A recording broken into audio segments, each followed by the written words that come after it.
Yes, it is. I was gonna eat it while we did this, but I'm just gonna think about it instead. We're live. Zach is eating human beef. Yeah. How appropriate. Well, it's not really beef if it's human. It's right. It's pork. It's just pork. So I am Tara. I am the organizer, aka Queen Regent of Ice and Fire Con. This is the first of a few weeks in a row where we're doing some spooky themed panels. Meant to start this a little earlier, but it's been a really busy couple months, you guys. So in lieu of unfortunately not having Ice and Fire Con next weekend, we're just trying to put out some virtual content for everybody to enjoy.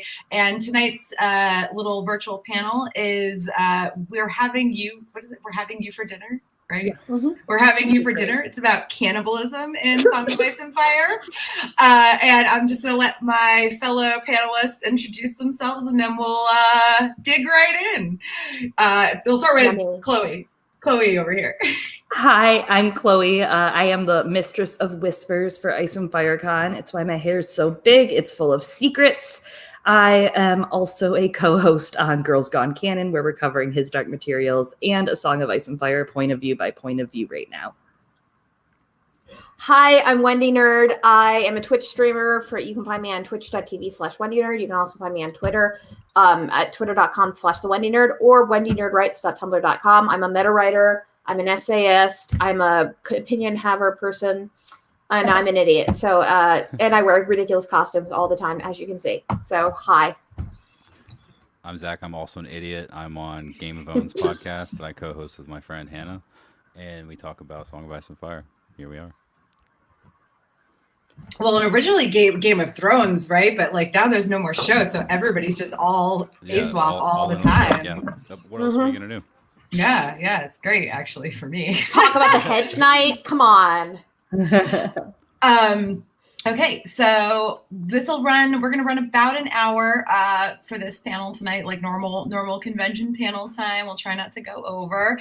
If there's anybody watching live, please join us in the chat, ask us questions, interject. We'll do our best to, include anybody who has things they want us to talk about, et cetera, et cetera.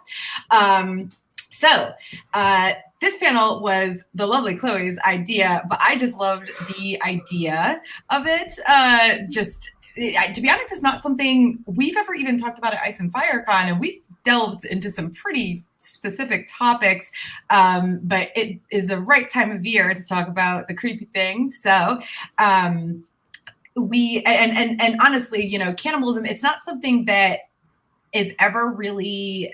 It's always kind of hinted at, sometimes very, very strongly in the series. I think there are some specific mentions, but generally it's kind of that thing we all know happens, but it's never specifically stated that it is exactly what is happening. I don't know, Chloe, you did more of the research on like the history of cannibalism and everything. So you want to... Yes, I know the most about eating people here, and I would like that to be known amongst all of my friends in close quarters here. We've all been amongst each other. We know. No, I'm just kidding. I don't know that much about eating people, but I have done a little bit, especially because cannibalism is such a broad spectrum of a theme in fantasy, in religion, in culture. I mean, the idea of cannibalizing something for power doesn't always have to be flesh, which I think we'll talk about. And there's a bunch of different types of cannibalism. There's ritualistic, there's sacrificial, survivalism, sexual cannibalism we'll talk about, I'm sure. And it's something that's very strong in warfare and in dehumanizing a people, like Japanese soldiers in World War II, who were obviously starved and low on supplies, but were also famous for horrible war atrocities. They would eat bodies of Korean or Chinese. There's also endocannibalism, where tribes would consume ground up bones and ashes of cremated kinsmen in an act of mourning, which is classified as endocannibalism, but flesh technically isn't being eaten in the flesh form. And those aren't really believed to be driven by need for protein or other food. That's more of a ritualistic type of cannibalism, something that's more of an honor. There's a book by someone named Beth Conklin who wrote that it's called Consuming Grief, Compassionate Cannibalism in an Amazonian Society, which depicts modern cannibalism practices in the Wari tribe of the Amazonian rainforest, which is a lot about expression of compassion and grieving for the loved ones and giving them safe passage to another world. So interesting. It's not always in these crazy savage cultures, as you might think in A Song of Ice and Fire with like the Skagosi, for example, I'm sure we'll talk about tonight. It's not always as it seems, I don't think. Yeah, there's a lot of cases of cannibalism in movies where it's considered like the ultimate taboo. Among them, like I'm thinking of like movies like Ravenous and Bone Tomahawk, and of course the famous Cannibal Holocaust and all the ripoffs of that. Where it's definitely played up like, look at these savage cannibals. Although if you watch Cannibal Holocaust, it's one of those, it's pretentious, but it's like one of those movies where it's like, who are the real cannibals? Because it's basically a bunch of white people going into the Amazon and being complete monsters to these people, and then revenge happens. Turtle too. Yeah, the animal cruelty is not great. Also, the rape and the murder and everything. But yeah, like it shows up in so many things. Like in Vampire the Masquerade, there's a clan of vampires called the Nagaraja that don't just drink blood but also eat flesh. And then there's also various fairy tales where cannibalism is a theme, like Hansel and Gretel, and then in Snow White, the evil queen wants Snow White's heart to eat so she can absorb her beauty. And I mean, I feel like, which is not the Snow White, that is the original like grim fairy tale Snow White. You know what I mean? That's not the one that I guess like especially people of our generation grew up on, where there was no bathing in the blood of virgins type of stuff going on in our Disney fairy tale era. Had to clean up the edges of real life just a little bit. Yeah, because it's Disney. I'm rolling my eyes right now. So, well, I mean, they also left out the part where the prince keeps Snow White as a corpse and then rapes her corpse for months on end. So fairy tale. Like that's also in like the original fairy tale.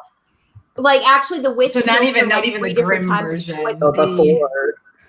Not even the grim version. In like one of the oldest versions, she's still a corpse even after he kisses her. But she's such a beautiful corpse. He takes her home, and it's only after, and it's actually a poisoned hairpin that kills her, and it's only when he insists upon marrying the corpse, and then his mother goes to dress up the bride to be, I guess, and she pulls out the poisoned hairpin, and that's what brings Snow White back to life. That's the one with also the poison laces too. Yes, on the corset. The apple was still there. It's just farther. There were several. It up. There's several ways of poisoning. There's many ways we can skin a princess. You guys. I just read the chat, and Jeff just said good evening to Jeff only. So exactly. I have to say, it's okay. I'm just going to threaten him with the terrible picture of us from Ice and FireCon 2017. So anyway, moving on. Other than actual real life, when I say real life, I mean like the fairy tales that we know from from historical purposes. It's not just ASOIAF that brings up cannibalism, obviously. I know Chloe mentioned in his Dark Materials, this might be, was this in the first book? It's in the second, but there's no spoiler because you don't know what it means if you haven't read the second book. So it's not I apologize. No. I'm almost I haven't read it since I was 15 and I need it.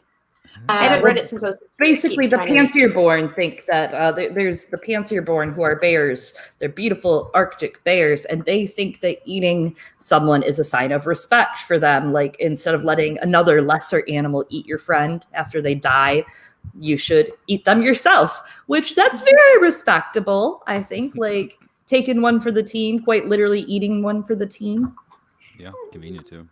Yeah. I mean, and that's actually, I can't remember exactly when the His Dark Materials books were published, but, you know, this is kind of the more modern, you know, I guess take, quote unquote, on cannibalism to go along with the Song of Ice and Fire stuff. Obviously, there's definitely some of it in mythology, but I guess, and to be honest, I've never really read much Anne Rice, but there is some in Queen of the Damned, which I watched that movie a million years ago, and I remember next to nothing about it. And it's not in the movie. They leave out almost everything about Akasha's backstory in the Queen of the Damned movie. In the books, the twins Maharet and Makare are from an ancient tribe of people that one of the things that they do, they're witches, and one of the things they do is they eat their family or family members after they die. It's like considered this like sacred rite of passage, and Akasha comes in and invades and destroys their tribe in the midst of their funerary rites for their mother, where they were going to eat their mother's brain and eyes, and ultimately, so that's like just a thing that happens with their tribe, and that's in the Anne Rice books. I'm trying to remember. There's also Wendigo myths, where people become ravenous, skin and bones hunter type things, because when they resort to cannibalism as like a punishment. Yeah, there's a really messed up Stephen King book, which that could be many of them. I'm sorry, I could be a little more specific. But Survivor Type, it follows a shipwrecked surgeon who ends up pulling a Vargo Hoat and having to eat himself. But this is a good one. He uses smuggled cocaine to anesthetize his body first. How does that work? Like, how do they do that in the book? Does he just rub it all over with wounds that he makes? Yeah, it's basically, it's a little, how do I say this? Suspension of disbelief. Okay. You know? Yeah, like you have to believe this guy's going to end up out surviving on an island on his own, smuggling cocaine, shipwrecked, you know, on his own time anyways. And then you have to believe he's so hungry he's going to eat himself after doing all the cocaine. Or yeah, he's on so much cocaine he thinks that's a good idea to eat. So it's kind of like a Stephen King book is what I'm trying to tell you. You know what I mean? Like, they're not all winners. I'm going to be honest with you. There's a couple winners, but I don't really know who is doing a bunch of cocaine and then wants to eat anything, let alone people. But you know, I mean, I guess you just get bad ideas. I think that's the thing. Yeah, wasn't right. there? Are we sure it wasn't bath salts? Okay. Yeah, like PCP. Are bath salts and PCP the same thing? I don't even know. I don't think so. I think bath salts okay, because PCP, classification for drugs that are like unnamed, that like weird. Are they the same thing? Bath salts? Lots of different things I think are bath salts. Also, real bath salts are bath salts too. You can't like some of those you just don't do. No. You just put in your bath. None of them. Anyways, yeah, we got on a tangent about. We here at Song of Ice and Fire Con do not endorse the smoking of actual bath salts. No, do not. So that's how you take bath salts. I was just remembering that time where the guy in Miami was running around fighting people. Okay. No. Similar thing happened to some. I think but somebody else on PCP once in like LA or something once ate somebody or tried to eat somebody. And of course we have Jeffrey Dahmer. Yeah. Well, and also I mean, that's the thing. Like, there's definitely been real life, and not super recent, but yeah, the Donner Party. I mean, and also, I mean, in other like modern media, Fargo, right? That happens in Fargo, correct? There's a wood chipper I know, but I don't know if they eat the body. That might just be I thought there was cannibalism. Are you talking about the show or the movie? The movie. It's been a long time, y'all. But there's definitely cannibalism in The Walking Dead. In I think several cases, honestly. Like there's the hunters are the only ones that like specifically do it, but I'm pretty sure there's more than one, especially in the comics. There's cannibalism in American Horror Story. Hannibal, yes. Hannibal is an excellent. Yes. Yeah. You can't leave out Hannibal. Yeah, Hannibal. Hannibal is. He's our favorite cannibal, I think. Mads Mikkelsen version, anyways. I don't know. I like the 4 guys that end up getting burnt by Stannis' southern men. I feel for them, but that's just me. I feel for them too. We'll get there. We've been over this, Chloe. We've been over this. One of them's like 16 years old. It's so sad. So sad. There is, speaking of like high fantasy, C.S. Lewis's Silver Chair actually has your protagonists are staying with like giants at one point, and the giants feed them venison, but later it's revealed that the venison is from a talking stag, which is basically cannibalism in Narnia. Fuck Narnia, but like it's basically cannibalism in Narnia. So I mean, it's kind of like the idea of, trading that bit of life for death, as we talk about in A Song of Ice and Fire, and like death food. for life. Yeah, exactly. And yeah, there's a good point of the idea of like, all cannibalism has power behind it in one way or another, whether it's emotional power or survival power or power, like king's blood power. It's almost when you think of, plants, chlorophyll, right? Like when they just make their own food, their own cannibalization food. So I don't know. I think cannibalism isn't constantly the worst choice. Anyways, we'll get into that. We are giving our takes, right? We're all supposed to come to terms with our takes on cannibalism in this hour, right? Yeah. Is that what this is about? Jeff has a question that's not an insult. Should I read it out? Jeff has a question that's actually a question, not an insult. Let's look at Jeff. So Brendan B. Fish, famed podcaster, said in the chat, what would you say to the idea the burning works to end the snow and save Stannis, but it's only because it's human sacrifice to the old gods, not R'hllor? We didn't go over that in the podcast, so that's actually a pretty interesting question. Sure. I mean, I feel like I don't know, like, because here's the thing: do they eat? Are those the people that they eat? It's been a while, y'all, since I've read. So those could be good people to eat because you're cooking them. So yeah, I hadn't really thought of that. I mean, if it was, the thing is if that was the motive, sure, but that wasn't what the motive was. The motive was the Southern men thought that was a bad thing, and that could, anyways, let's not get into semantics. But if we were in a what if scenario, maybe Brendan B. Fish, maybe if we were in a what if scenario, sure. I think it's definitely possible, especially since we have signs that the old gods are present really, really like all over that chapter, and especially like in later chapters, as we've seen that the old gods are like Bran's there. We know Bran's there to an extent. And then, and we know Bran has had some brushes with cannibalism himself. I mean, I would say he's possibly had the most. Yes. Of modern like current timeline of the ASOIAF characters. Characters. Like, if we all believe the theories about the sow that Coldhands had a theory. I believe it. I'm sorry, I don't trust Coldhands at all. I know everybody wants to know, but it's not a theory because it's literally we see the vision through Summer, and Summer sees the mutineers, and we hear like it's the mutineers. She sees like the dead guys, and then the meat comes, and he's like, "It's Cord." Yeah, the only reason I think that anybody wants to believe it, the only reason I think anybody's in denial about that being Long Pig is because people think Coldhands is Uncle Benjen, which, like, and that not Uncle Benjen, he couldn't be a cannibal. Yeah, he could. No. Yeah, he could. He totally 100% could. And there's also, I was thinking about the White Walkers, like, earlier, and I forgot to put it in our document, but, like, considering they reanimate corpses and they are kind of humanesque, what do we think? Like, is that almost a form of cannibalism in itself when they resurrect people or make White Walkers from babies or whatever? Commanding flesh. Move the concept around. I think it might work, but I'm just grateful that they don't eat people. That's not something that we're facing. That we know. Exactly, that we know. Yeah. Imagine if that was part of it, though. At this point, that they were also eating people. That would be extreme. Yeah, they were having zombies now.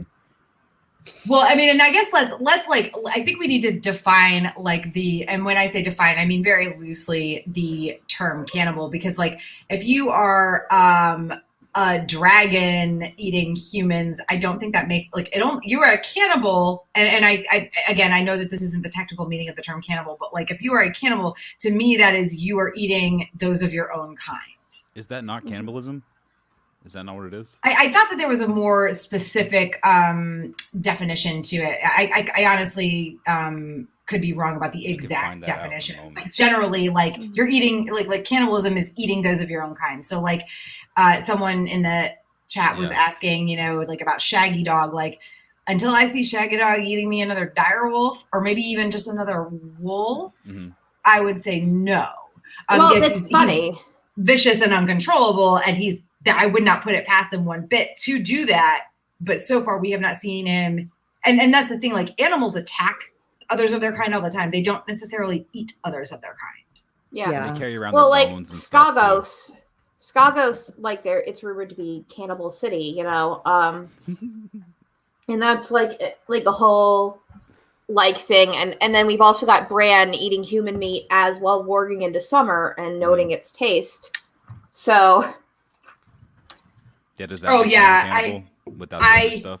I think that makes Bran a cannibal because he is experiencing the actual consumption. It might not be because it's not his physical body. He doesn't receive sustenance from it, but he knows what he's doing and he knows it's wrong deep down. And he's experiencing like the taste and the feel of it. I think that that's a close enough connection to be considered cannibalism for sure. Do we think it's a bad thing? That cannibalism is a bad thing? Is that the overall I do of the panel? Yeah. So cannibalism is bad. What about the Panzerbjorn? Why do you think it's bad though? Yeah. Because it's gross. That's the thing. I do a lot of gross stuff. Have you ever been hungry? If you're murdering somebody to eat their flesh for funsies, funsies, that's bad. Yes. Like, but we're also, talking about like also, the Peasbury situation. It's I understand, like it's understandable, but I do think like it's not. If you're going to do it, it should be something that's done only in the most extreme circumstances. I guess that's like I don't think you should seek it out or like. I don't mind eating cow or pig or chicken. I wouldn't eat dog or horse or cat. You know, because they're knowingly. I would never ever choose. And honestly, if I found out that I'd eaten them, I'd probably throw up. Have you ever eaten deer? Like venison? Oh yeah, deer. I've had venison. Word. I think there's a difference between like not just domesticated animals, but domesticated like pet animals that are companions, and you know. So again, like it's one of those things where it's like I wouldn't necessarily judge somebody for eating those things, but like when it comes to other people, because here's the other thing, like when we're talking about animals eating others of their kind, I mean Panzerbjorn is a different subject because they're sentient, but like when we're talking about non-sentient animals like eating others of their kind, it's like, you know, like they're still animals, right? Like that's an animal a dog would kill and eat another dog if they were hungry enough, or a cat would kill and eat another cat. My cat ate its puke tonight. My cat literally puked, and then both of them fought over who was going to try to eat it, and I had to pull them away. Yeah, it's part of you. I mean, you're right. I'm just saying. Yeah. And they'd eat. Well, if one of them was dead, they'd eat the other. They would eat the other if one of them was dead. Little kids eat their boogers. Yeah, is there nutrition in boogers or fingernails? I've never thought. I know look that up. This is actually getting too. You know, this cannibalism conversation is getting too gross. Okay, Lady Hornwood forced into auto cannibal. Yeah. I mean, and here's the other thing is like I don't know. Like if I was really that hungry, would I eat a part of myself before I would eat another human?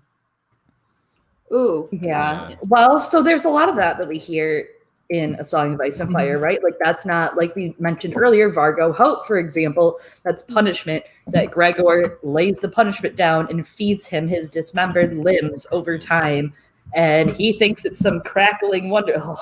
Anyways, I'm sorry, just the idea of being dismembered and then fed it, that's a little different too, okay? A little different situation, but which is what happened with The Walking Dead too, by the way. Yes, absolutely. Wait. Have you ever seen A Nightmare on Elm Street 5? No. Okay, so there's a kill in Nightmare on Elm Street 5 where Freddy, there's this girl who has like eating disorders because she's a model and her mom is crazy. and he has her have a dream where she eats like a doll of herself, but then is being force-fed her own stomach while people laugh at her. So there's that. That's cannibalism, auto-cannibalism. Oh, okay, I just thought of a really gross example, too. I guess cannibalism happens a lot in porn because anything that involves swallowing, I guess. Does that count as cannibalism? I don't know. If fingernails do, that definitely does, for sure. Yeah. Well, sorry, I had to bring it up. Chloe, if puke counts, then that counts for sure. It sure does, Zach. And I think there's a certain amount of self-cannibalization that we see in the series mixed with sexual cannibalization. And recently, one of my co-hosts, another one of my hosts on Girls Gone Canon, Eliana, has been talking a lot about cannibalism in A Song of Ice and Fire on her podcast. And one of our friends, Donica on Tumblr, wrote a really cool meta about this. And cool enough that I logged on to Tumblr for the first time in however long, right? But she said anymore. no, she wrote this basically about some of the sacrifice in the King's Prize and how the recurring theme of incest in the story is also kind of a form of consuming your own flesh and blood. And she wrote about how the Targaryens practice incest to preserve their connection to the dragons, but also this behavior cannibalizes their destiny because behind the stillbirths and all the mental illness is this cannibalization of them marrying each other and practicing this incest. So real life examples are, for example, Queen Victoria's hemophilia, which within a few generations killed off some of the royal houses in Europe and the male descendants. And besides pharaohs, George also has these in mind, other real life examples of dynastic inbreeding. Craster is a huge example of this because he practices incest as a means of survival and then rapes his own daughters to produce male heirs to give to the others and to sacrifice to the others, much like another Cronus parallel, subjecting his heirs to this sacrifice. So in Craster's character, you get the incest, the cannibalism, as we learn, because he runs out of pigs, and ritual sacrifice overlap in a big ball of horror. It's really interesting. Yeah, I mean, also like with Craster's daughters and I mean, who is it that he is serving up again? I honestly can't remember.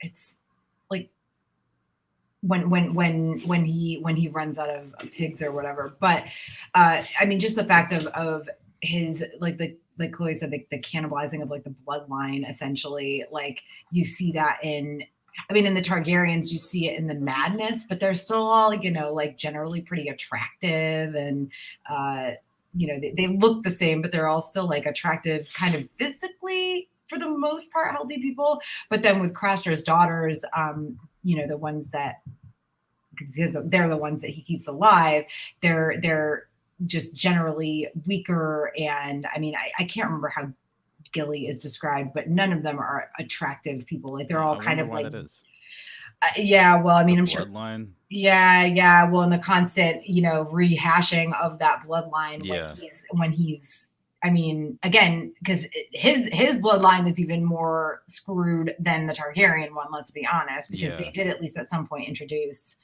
new people, cousins. Yeah. There were cousins and aunts and uncles and. Thank God for House Valerian, guys. Yeah, Thank God for House Valerian. I mean, don't get that thankful. That's not that far down the tree, okay? No. I'm being obviously exaggerating. Compared to I'm exaggerating. Being the only dad of all those. Thank the Durandons. I think that's the best we could do there is thank the Durandons. Well, and I mean, there's outside of and we, I mean, if you guys want to keep delving into the idea of incest as a sort of cannibalism, in a way, they're not physically eating each other for the most part up until Craster runs out of pigs, but there's also like so many other examples. I mean, we've already mentioned the Skagosi. I mean, and they're kind of, we don't really know much about them yet.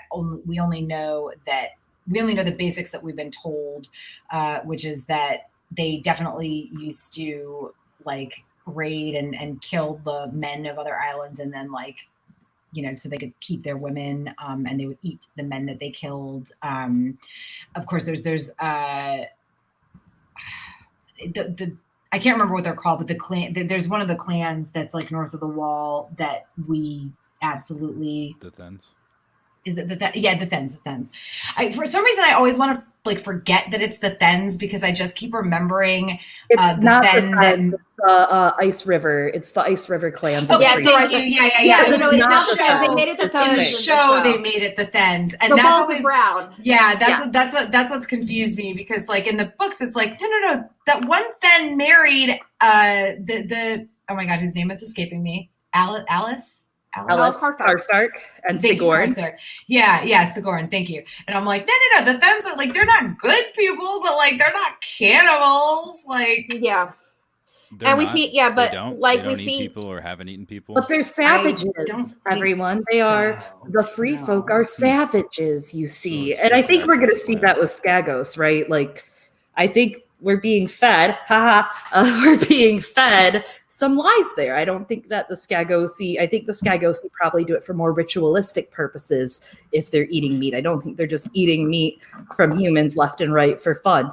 I think No. that it's a ritualistic thing. I think they probably I do feel it like the Starks would have intervened gods. at some point. I feel like the Starks would have intervened at some point if that were actually true. Mhm. I mean, I think they're far Not enough really, out yeah. that nobody really cares about them. Like as far as we know, nobody's given a crap about the Skagosi or been to that island in a long ass time. Are they Kind of like a desperate? We know don't that- ask, don't tell. Yeah, You know, like, yeah. We We don't know fuck that- with you. Sarah Charles brought up a very good example, like Tyrion, the Bowls of Brown and Tyrion giving people he doesn't like to. Oh, for sure. Flea Bottom. Yeah. No, that was definitely something on our list to talk about because we all know we all know that the mystery meat in those bowls of brown isn't always rats. Yeah. that's- No, it ain't.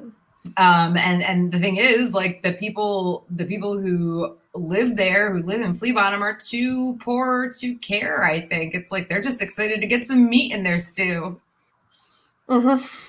Yeah. I mean, don't ask. And don't also, tell. yeah, it's definitely a don't ask, don't tell thing. But also, I think that the people that live there, they don't necessarily know that there are people like Tyrion giving people they don't like to the cooks in Flea Bottom. Like, Also, Yeah. they don't necessarily have a choice because of the people like Tyrion. Right. Mm-hmm. Just putting that out there. Which Yeah, is I love again, reminding everybody that Tyrion's a piece of shit. I Well, love that. I don't think that's fair. I don't think like that's Tyrion. fair. I think that Tyrion, A, he is a great character. B, I think he's got a lot of fucking issues. C, I think he's done a lot of messed up shit. But D, he's likable for a reason when you first meet He's him. likable, but he's also a bad person. Wendy, let me finish my thought. Sorry. He's likable for a reason, but he's also we're supposed to like him. Like it doesn't matter if we don't. Objectively, you're supposed to be like that Tyrion. He's a bad apple, but I kind of like him. You know, I kind of like his rebellious style. So he's gonna have some sort of like good outcome someday. You know. Maybe. I think he's gonna trick Daenerys into burning down King's Landing, but that's just me. Yeah, trick. Yikes. yeah, I don't think Trick. Daenerys Cooking has that to be mess. tricked into anything. So I mean, is there anything else about the bowls of brown, like other than just like we know that people are literally like Classism. It's Wait, classism. didn't Gendry at some point talk about the Bulls Broad? I think briefly, yeah. I mean, I mean, there's so many characters that mention them, or and really, Yeah, but it's Gendry's one of a the lot characters that would have actually eaten them. It's a lot of Oh, mentioning in passing, I think. Did he talk about people being in it, or just talk about the? I don't bowls? remember. Yeah, because that's the thing. Like the thing is that we don't really get the POVs from the people who would be eating that stuff. Like Yeah. our all of the POV characters in this series, with the exception of a couple of the prologue and epilogue characters, are highborn. Like they all are. So none of them are eating bowls of brown. So we know what goes on because of what Tyrion does, and because of, I think it's Arya. Arya definitely has to. Arya has to eat bowls of brown, or she does eat bowls of brown at one point when she's like living as a rat in the streets of King's Landing or whatever, I believe. But And even over in Bravos, right, in the House of Black and White, they feed her meat and she kind of gets weird and suspicious about it being pale. And she's like kind of horrified. And he's like, no, it's only pork, child. So again, back to that idea with Bran. It's only pork. It's only pork.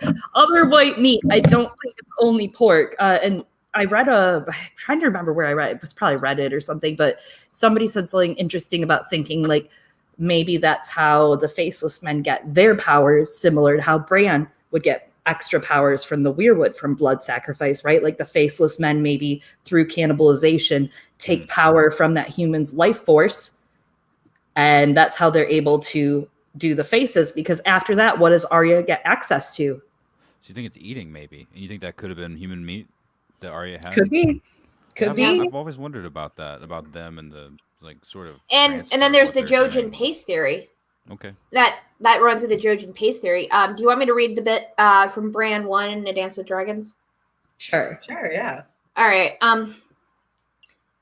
Behind her, Hodor was tearing eagerly at a chunk of hot, charred flesh as blood and grease ran down into his beard. Wisps of smoke rose from between his fingers. Hodor, he muttered between bites. Hodor, Hodor. His sword lay on the earthen floor beside him. Jojen Reed nipped at his own joint with small bites, eating each chunk of meat a dozen times before swallowing. The ranger killed a pig. Coldhands stood beside the door, a raven on his arm, both staring at the fire. Reflections from the flames glittered from 4 black eyes. He does not eat, Bran remembered, and he fears the flames. So it's pretty, like, they know that they had destroyed the raiders. Like, they killed the raiders, and there's been no fucking pigs around. So, yeah. It's Soylent Green. Yeah, absolutely. Well, I mean, and I mean, that's straight up, that is straight up me. I mean, JOJENPASTE is like a different thing. That's like where, I mean, we don't, is at this point, do we think Jojen is dead? Like, I thought that they were just kind of, I'll be honest, it's been almost 4 years since I reread the series. So like, my idea was that they were like bleeding him. He hasn't been seen. And I'm guessing he's being bled. That's what I thought. Like slaughter. Yes, like I didn't think he was being cut up and his like meat was being served. No, not as meat. The idea that I got was I think blood drinking counts as cannibalism, though. Like I think that totally qualifies blood drinking. I think in this case, especially when they're mixing it with like when they're mixing it up and making it seem like it's food and it's not like the whole simple like I'm a vampire or like I'm like bathing in the blood of virgins. He's like straight up eating like eggplant paste mixed with Jojen blood. Well, and that's what's interesting though is to turn that on its side. I mean, up until the 20th century, drinking the blood of other beings was subscribed as like a health benefit or something for remedies. Up until the 20th century, that's not that long ago. So I'm just saying, also nutrition. Consider that. And exactly, nutrition, iron, platelets, like, protein. Pastoral societies would often drink from the legs of their horses, from their mares for nutrition when they didn't have food. And, you know, they're able to stay alive off that shit. So why not? The JOJENPASTE is cool, though, because what the properties within his bloodline or being a green seer, like being able to have the blood in your mouth and swallow it, allow you to see further or to trip out on it is crazy. I think that's a really neat thing that George is doing. And I don't know, the use of blood in the story is so interesting to me. Like what he's able to do with Melisandre and Stannis with the Shadow Baby, all based off of what they did, like just having sex and producing a baby within a magical person's body. Like I often wonder how much in the story is actually real, like when it comes to mysterious stuff that happens, like how much of it is actually magic or how much of it is a misunderstanding. But in those cases, it seems, especially if JOJENPASTE is real, in those cases, it seems like the blood and everything is real. So there's actually some kind of mystical thing happening with sacrifice and with blood, which is cool. Well, and you brought up Stannis, right? And Stannis and Melisandre have a lot of that sexual cannibalism, Eliana, again, one of my hosts, she brought up the idea of like cannibalism in this metaphorical sense that Stannis's story in terms of consumption, not just literally eating another body, but like Melisandre using life force to then project a shadow of that person, fucking the life force out of them using that life force to create a shadow that you're gonna murder some dude with. Like, that's insane. And it reminds me a lot, and us a lot of like bugs, right? Praying mantises, red widows, spiders, the idea of killing your mate before or after sex, and that kind of Freudian idea of, as Eliana put it so beautifully, so delicately, vagina dentata, right? Like the complication of desire, the vagina is going to eat you. Jennifer's Body, Teeth. God, good movie, really underrated. It's sexual cannibalism. I was just watching Teeth the other day. So good. It's so good. I was actually gonna watch Bone Tomahawk too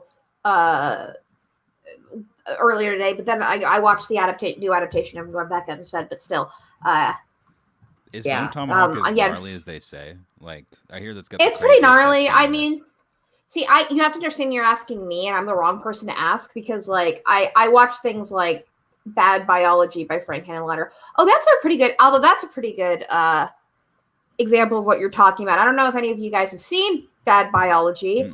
Yeah, Bone Tomahawk is rough. And so is Ravenous. That's another one. Those are both really convincing, like gore. Ugh. Is that what it is? What makes it bad? It's pretty good.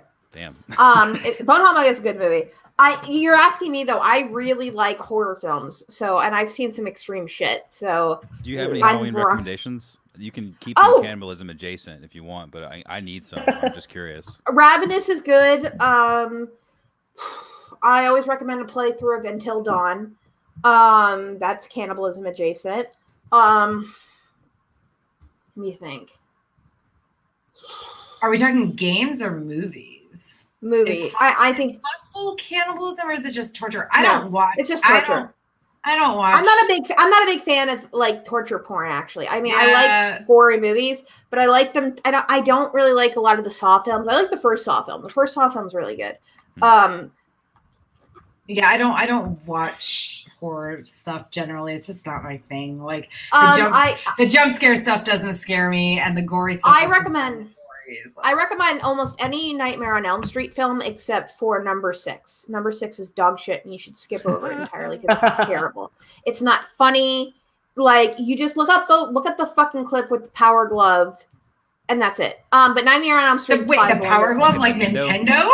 Yes, yes, that's in Nightmare on Elm Street. Coke.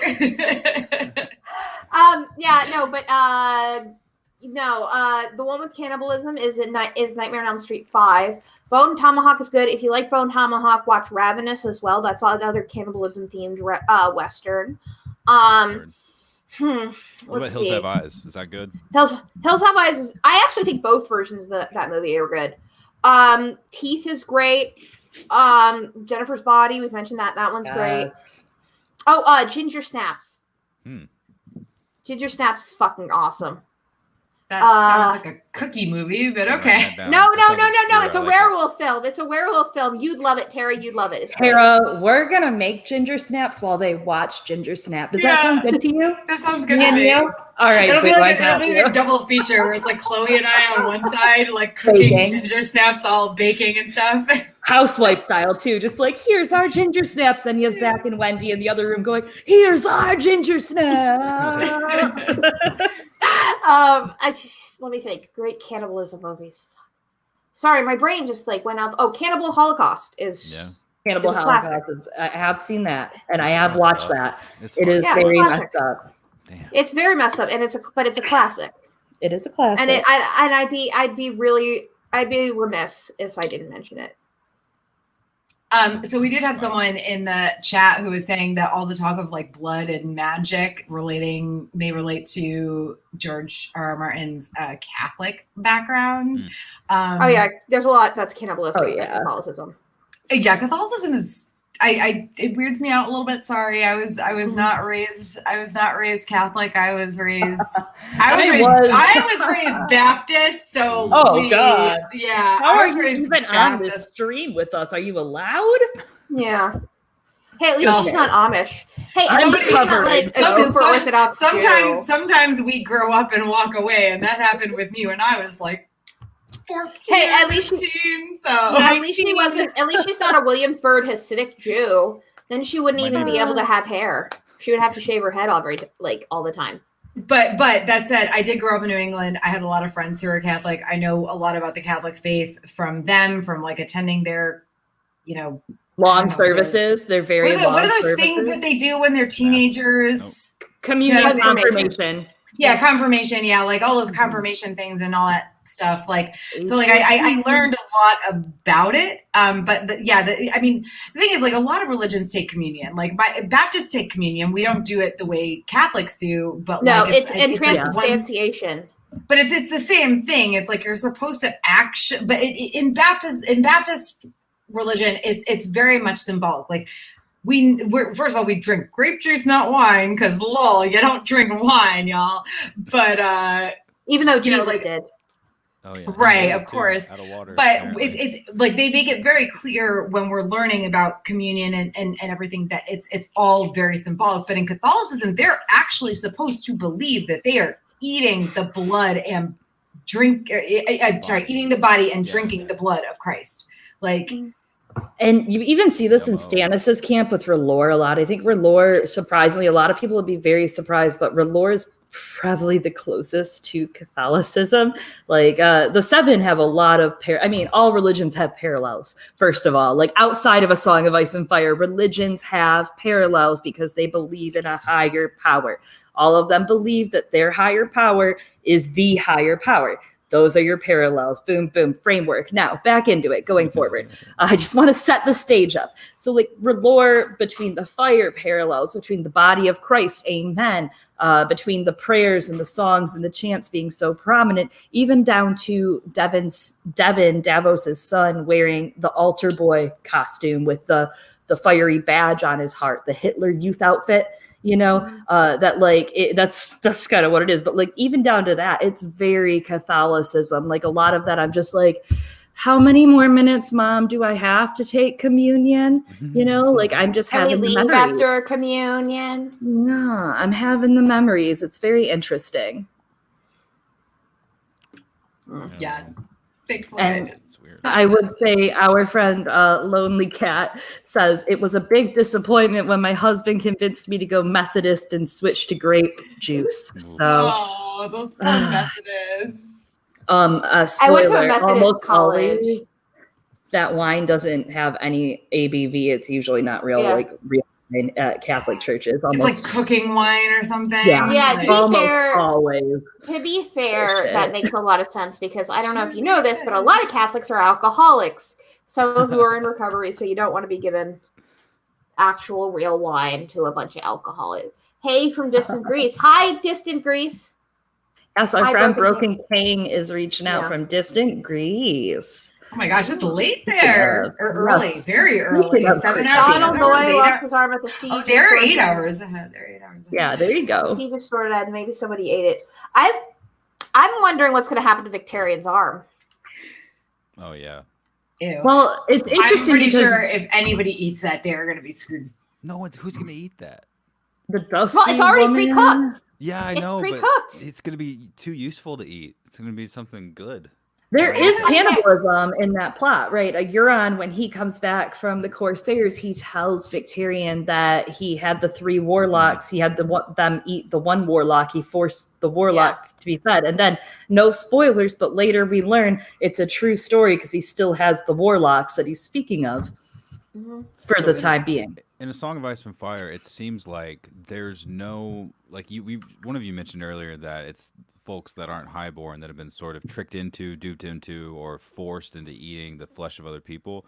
In A Song of Ice and Fire, it seems like so far, correct me if I'm wrong, is there no one that's eating flesh for power specifically, like eating the heart of their enemy specifically? Maybe in the Dothraki culture, I mean, they're eating the heart of a horse, but I mean, that's all. It's organ meat is nutritional. It's very nutritional. Like wild animals go for it first. It's something that we should be eating. My dog loves to eat that kind of shit. But obviously, like, I'm not getting the spirit of a warrior if I eat their heart. I'm probably just getting the nutritional benefit, right? But like in A Song of Ice and Fire, does anyone go, I'm going to bequeath your magicfulness? Is that something that happens? Not in a straight way, right? Not that's given to us straight. Like, obviously, the brand moments. Yeah. Okay, Let's come to the table. The talking point is JOJENPASTE real or not? Right, yes, right. It is. I'm sorry, it is. It obviously is. All of the chapters are framed in sacrifice. Bran just saw the vision at Winterfell after having the Weirwood paste, sees the vision about blood sacrifice. Yeah. But again, that kind of brings like us back to the Arya thing as well, where it's like she's questioning what she's eating, and the kindly man is like, oh yeah, it's just pork, but again, right after that is when she finally starts like connecting with where she starts seeing more than what she was seeing before. You know what I mean? And yeah, I mean, it's obviously there is magic in the blood. There's like oh my god, I'm like flashbacking to like church. I'm flashbacking to church. Oh God, get her out of there. I'm pretty sure there's a song that's like, there's magic in the blood. There's magic in the blood. Should I sing Habadee Should I sing Habadee Gila to make you feel better? Oh no, don't do that either. Worse. That's a good one though. Okay. Get her out of there. Drag her out. Oh, yeah. What about Dany in the heart of corruption in the House of the Undying? Yeah, if you remember, so the chapter, hold on, I have it right here. Dany 4, a long stone table filled the room. Above it floated a human heart, swollen and blue with corruption, yet still alive. Westeros. It beat, a deep, ponderous throb of sound, and each pulse sent out a wash of indigo light. The figures around the table were no more than blue shadows. As Dany walked to the empty chair at the foot of the table, they did not stir, nor speak, nor turn to face her. There was no sound but the slow, deep beat of the rotting heart. Keep reading. No, that was it. That's all I'm giving you, Zach. I'm sorry. I mean, but is there... So are we saying that could possibly be cannibalism, and if so, how?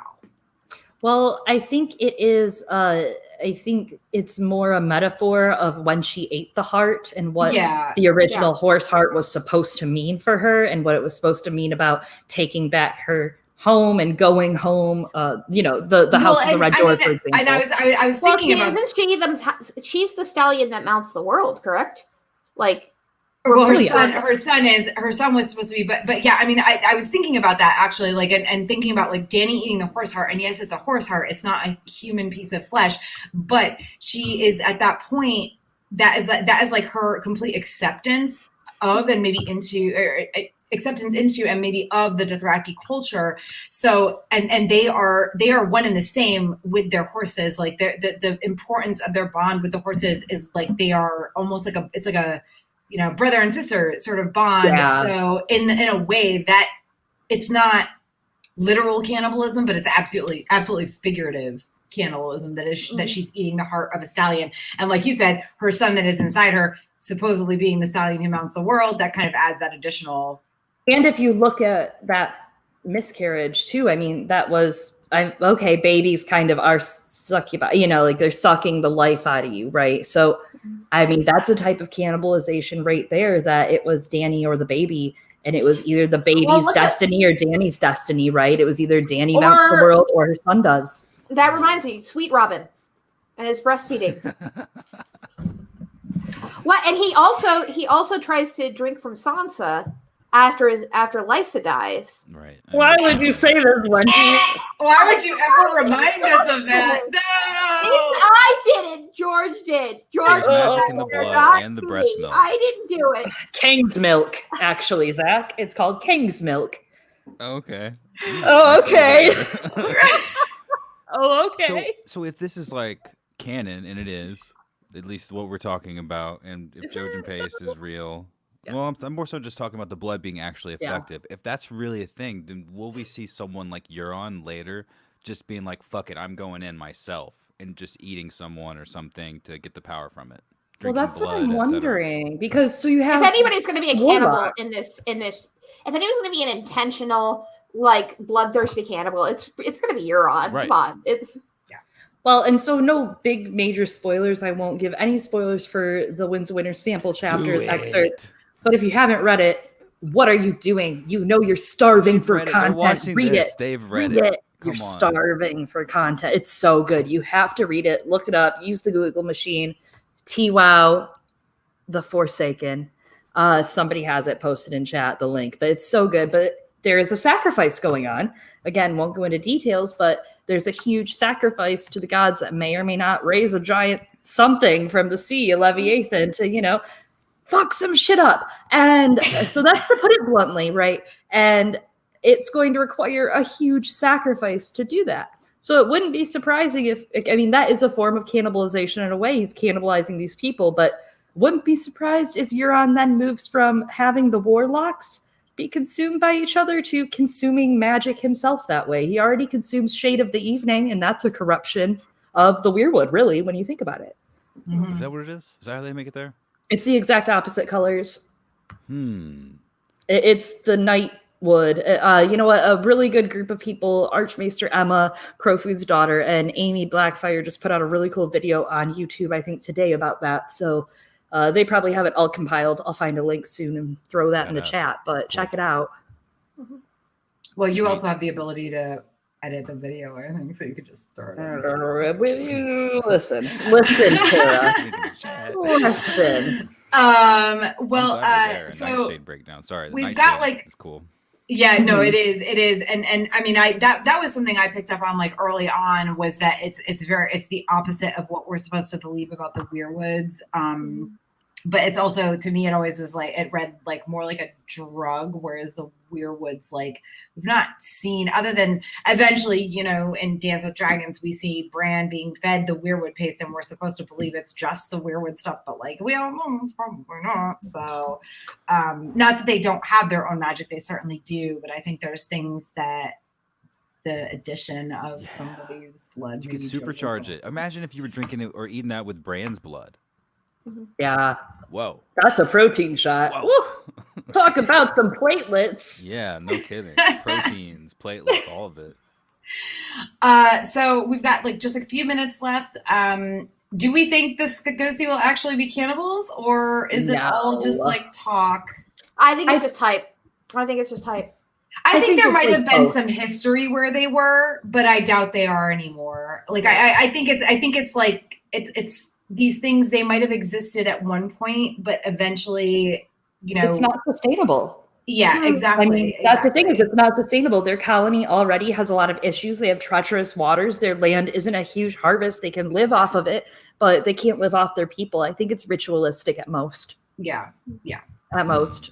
If it even still exists anymore, which I do think it probably did at one point, because, most legends and stories like that come from somewhere. But yeah, and the one story that we do have is a maester who was saying that they raid other people and they kill and eat their men. That doesn't mean they kill and eat their own people. I also think to an extent it is prejudice that's spread on purpose, just like how you have the free folk being called wildlings. They're not wildlings. That's a slur against them. They're free folk. Wildlings is a name that's used for a savage. It's used not just about them. Cersei uses it about the Dornish.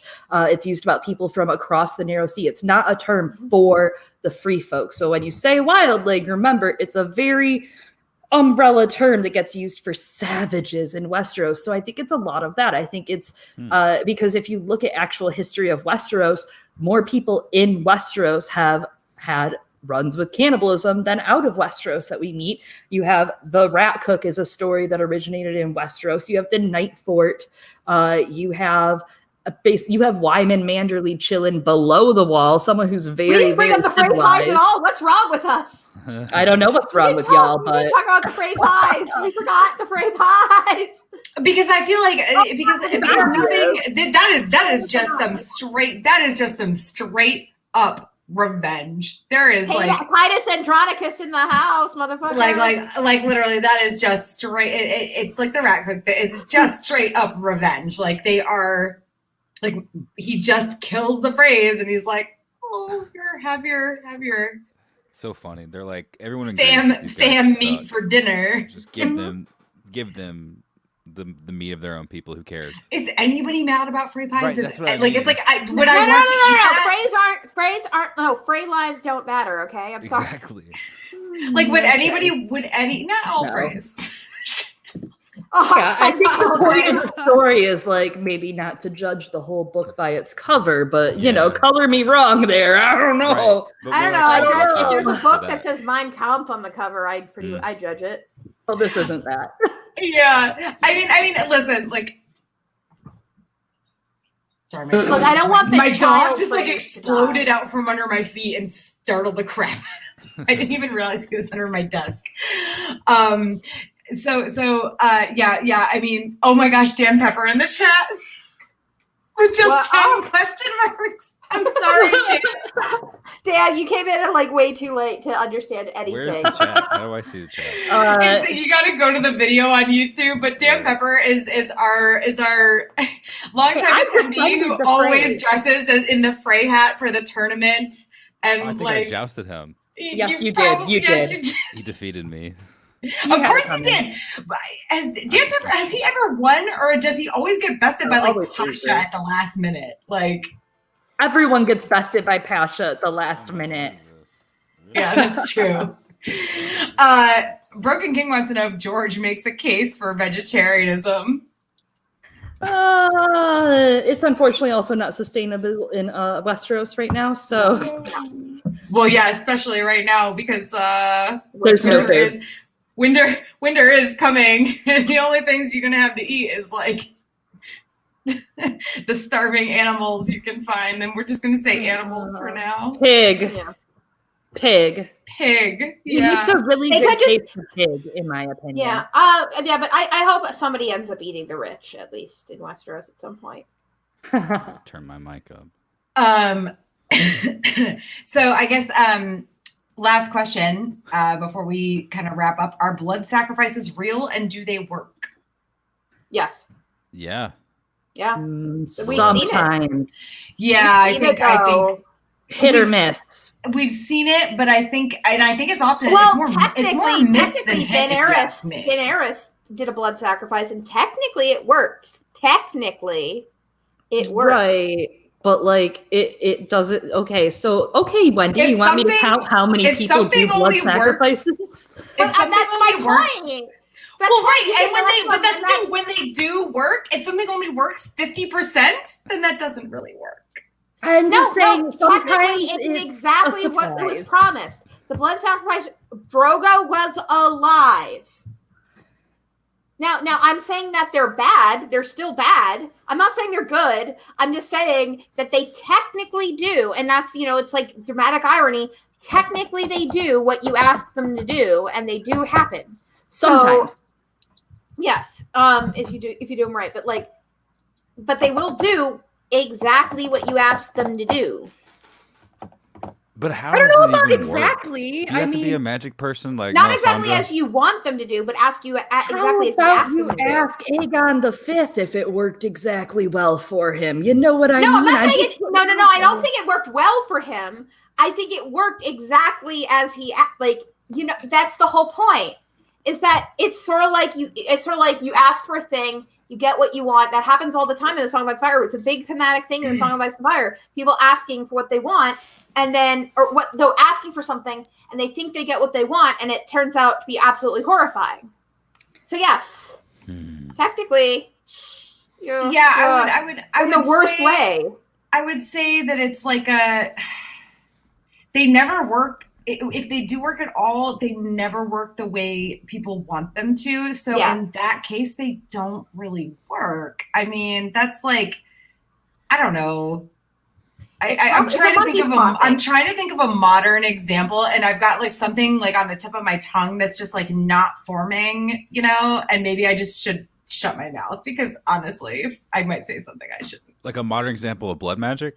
No. Like a modern, like just like a sort of a similar example of like you want this thing, like you want, like you kind of will this thing to life, but it doesn't like work the way you want it to. I'll give you a perfect example in the series, and but in real life. Okay, the audience wanted to see Cersei horribly punished for all the horrible things she's done, and Cersei did get horribly punished in a way for a lot of the things she's done. But it didn't go. We didn't get what we really wanted, did we? It was horrifying when we were given what we want. It horrified us and made us feel terrible and hated. We hated every minute of it. Unless you guys unless you're some kind of fucking weirdo who liked the Shane Walk. But I think that's I think that's a little splitting hairs and semantics, and I think that's bringing a completely different feeling into it. Other than the fact that, for example, another character close to Cersei, Qyburn. Gregor Clegane, when he brought Gregor Clegane back, Cersei said, yeah, sure, just bring him back, whatever, right? But when Qyburn did it, it didn't turn out perfectly, which is what Tara and I think, are saying, is that the plan is to bring things back, or the plan is for this blood sacrifice is going to stop the snow. This blood sacrifice is going to this. But if the blood sacrifice did what it was meant to do, then why do you keep making the blood sacrifices over and over again to try to win? That's more what we're saying, is like, it's like it doesn't always a dramatic work. irony thing. It's a dramatic irony thing. Yeah. Interesting. Yeah, it's a dramatic irony thing. I think we kind of feel the same way, but I feel like it's like we're saying it in different ways. Yeah, I mean, and to be honest, it's a hard thing to even like pinpoint, because like, let's be real, like again, it just because something sort of works doesn't mean that it works. Yeah, no, I agree with you there. But like, I mean, like on the most technical level, it's like it's a monkey's paw thing. It's a monkey's paw. You kind of get what you sacrifice for, but you don't really get what you want. You get what you say, you don't get what you want. What about what you need? Is that factored in there somewhere? I'm serious. Shut the fuck. Yeah, okay, Mick Jagger. All right, whatever. And on that note, we're at like just over an hour, so I'm gonna wrap this up. Thank you guys for joining. If anybody wants to continue the discussion, obviously, like, comment on the video. We will definitely be checking it, or comment on our Facebook post. We'll definitely continue talking to you guys. Hit us up on Twitter. Yes, any of us. And also, we'll be back next Friday. Maybe not all of us specifically, but we do have a panel next Friday on Warm Bodies. It's the undead in Song of Ice and Fire. I know Zach is going to be on it, and Hannah as well from Game of Owns, and Lady Gwen from Radio Westeros. Yeah. So I'm not sure if I will be on there to introduce anybody or anything like that, because to be honest, I am not going to be home next weekend. But yeah, we will definitely have a panel going next Friday at 8 p.m. So join us then. And we've got one the following Friday. We'll give you more information on that as it comes about. But thank you guys so much for joining the chat. I miss all of you all too. Like, I see you all in the chat. Hey, I miss you guys so much. Dan Pepper, I kept the freight talk to a minimum for you. I was nice about the phrase for you, Dan. No one else. Yeah, maybe Patrick Doherty, but that's it. Yeah. Oh yeah. Pat too for sure. Pat and Dan. Frey off so much. Frey boys. All right. Thank you guys so much. We miss you guys, and hopefully we will see you in April.